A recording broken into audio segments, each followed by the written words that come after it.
భూమన కరుణాకర్ రెడ్డి నువ్వేమనుకుంటున్నావు? వెంకటేశ్వర స్వామికి నువ్వైతే కల్తీ నెయ్యి పెడతావా? పవిత్రమైన నెయ్యి వస్తున్న ట్యాంకర్ బోల్తా పడితే సంతోషపడతావా?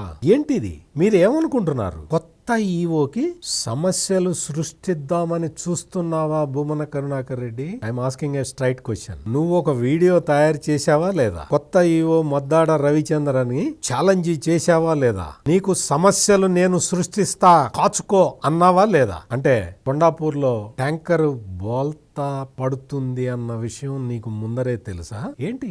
మేమందరం వెంకటేశ్వర స్వామి భక్తులుగా మేము ఏమి అనుకోవాలి? కొత్త ఈఓకి నువ్వు ఛాలెంజ్ చేస్తూ సమస్యలకి స్వాగతం సుస్వాగతం అని నువ్వు చెప్పిన 3 రోజుల్లో ట్యాంకర్ బోల్తా పట్టడం అంటే అర్థం ఏంటి? వెంకటేశ్వర స్వామితోటి ఆటలాడద్దు. వెంకటేశ్వర స్వామి పవిత్రతని ప్రశ్నించవద్దు. వెంకటేశ్వర స్వామి సామర్థ్యాన్ని నీ అరకొర బుర్రతో కొలవద్దు. వెంకటేశ్వర స్వామికి అపచారం చెయ్యొద్దు.